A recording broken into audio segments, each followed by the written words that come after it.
Bonjour et bienvenue. Vous êtes capable de comprendre un problème et de proposer des solutions théoriques?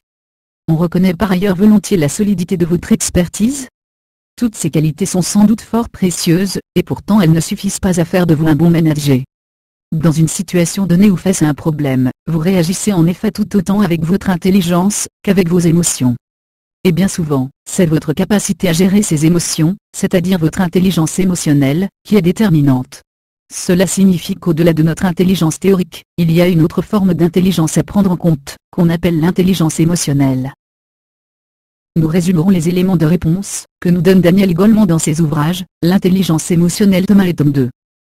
L'intelligence émotionnelle est en effet fondamentale pour réussir, que cela soit dans votre vie privée, ou dans votre vie professionnelle, et par chance, elle peut se développer. Daniel Goleman est un des premiers à avoir introduit le concept de l'intelligence émotionnelle. Il est docteur en psychologie et était consultant. Il a enseigné à Harvard et a longtemps travaillé comme journaliste spécialisé au New York Times. D'après lui, le QI reflète l'intelligence théorique, alors que l'intelligence émotionnelle, QE, reflète les facultés essentielles à la maîtrise de soi et à la relation aux autres. D'après Daniel Goleman, le QI prédit 10 à 20% du succès professionnel seulement. Il cite dans ses études des cas qui montrent que le QI est un mauvais indicateur du potentiel de réussite professionnelle ou sociale. Des chercheurs ont par exemple retracé la carrière d'étudiants de Harvard des années 1940. Ils ont constaté que les plus brillants étudiants à l'époque n'avaient pas mieux réussi que les autres en termes de revenus ou de statut professionnel. Le fait qu'un individu soit parmi les premiers de sa classe montre seulement qu'il est particulièrement apte à obtenir de bonnes notes. Cela ne nous apprend rien sur sa capacité à réagir face aux vicissitudes de la vie. Dans ses ouvrages, Daniel Goleman explique en quoi consiste concrètement cette intelligence émotionnelle. En fait, l'intelligence émotionnelle s'appuie sur 5 composants fondamentaux qui sont comme 5 piliers. Les 3 premiers piliers sont relatifs à vous. Les 2 derniers piliers sont relatifs à vous, en interaction avec les autres. Ce sont donc 5 facultés à renforcer pour développer notre intelligence émotionnelle.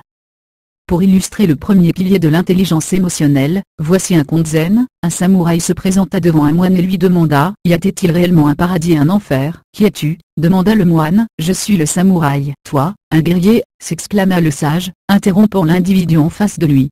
« Mais regarde-toi. Quel seigneur voudrait t'avoir à son service ? Tu as l'air d'un mendiant. » La colère s'empara du samouraï. Il saisit son sabre, prêt à frapper. Le sage poursuivit, « Ah bon, tu as même un sabre. Mais tu es sûrement trop maladroit pour me couper la tête. » Hors de lui, le samouraï leva, d'un geste brusque et déterminé, son sabre vers le cou du moine. Ce dernier dit alors ces quelques mots, « Ici s'ouvrent les portes de l'enfer. » Surpris par la tranquille assurance du moine, le samouraï remit son sabre dans son fourreau et s'inclina, « Ici s'ouvrent les portes du paradis, lui dit alors le moine. Ce conte évoque pour nous la conscience de soi. Daniel Goleman illustre par ce conte, la clé de voûte de l'intelligence émotionnelle, être conscient de nos sentiments au fur et à mesure de leur apparition.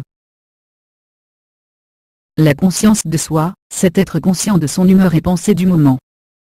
La conscience de soi nous permet de déchiffrer et comprendre nos sentiments, et comprendre de quoi ils affectent nos pensées et nos actions. Elle nous permet de nous évaluer nous-mêmes avec réalisme. Elle nous permet donc de limiter l'impact négatif de nos émotions. Elle nous permet d'utiliser nos penchants instinctifs pour orienter nos décisions.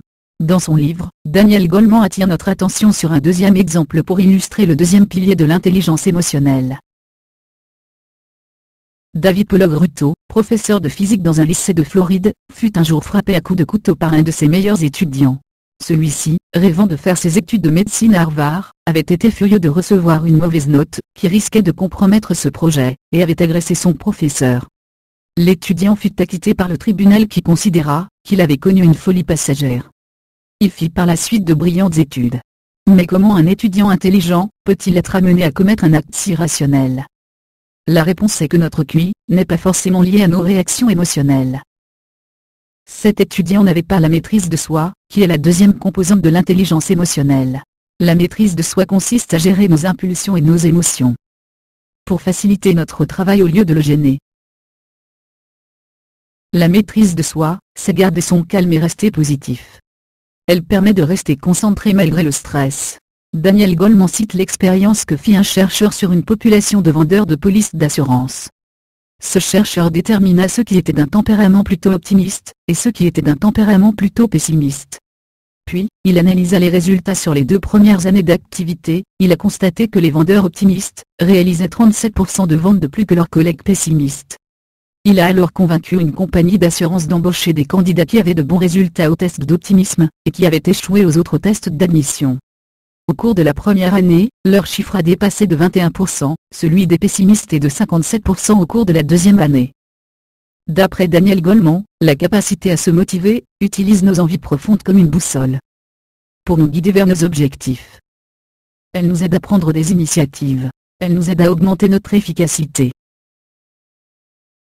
Pour vous faire découvrir le 4e pilier de l'intelligence émotionnelle, prenons une situation de la vie quotidienne. C'est lors de la récréation à l'école primaire, et une bande de petits garçons court sur le terrain. Miguel trébuche, s'est fait mal au genou et se met à pleurer. Mais les autres enfants continuent leur course. Sauf Steve qui s'arrête et qui essaie de le consoler. Le 4e pilier de l'intelligence émotionnelle, c'est l'empathie. C'est l'aptitude à envisager une situation du point de vue de l'autre, comme si nous étions à l'unisson de ses sentiments.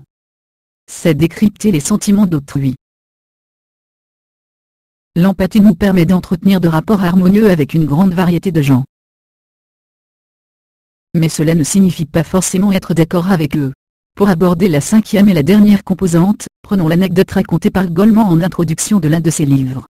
Il raconte qu'à New York, un jour d'août, horriblement humide, du genre à mettre tout le monde d'écran. Il sauta dans un bus dans lequel le chauffeur l'accueillait. « Salut, ça va ?» Un accueil qu'il réservait à tous les passagers. Mais la plupart ne répondaient pas.